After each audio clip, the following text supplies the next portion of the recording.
You ask Tiger to calculate. This deals with finding the midpoint between 2 points. The midpoint between the 2 points is -12, -11. Let's solve it step by step.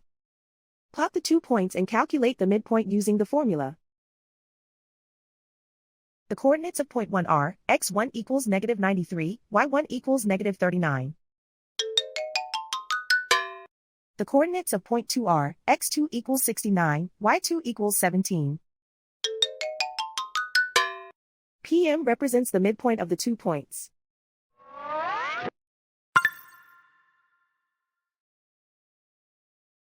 Use the x values in the midpoint formula to find the midpoints x. x1 equals -93. x2 equals 69. Simplify the arithmetic.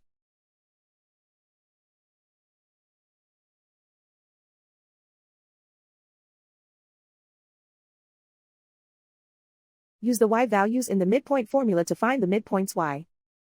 y1 equals -39. y2 equals 17.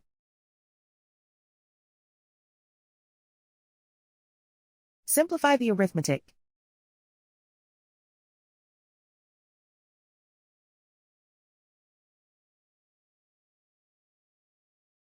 And so, the midpoint is -12, -11.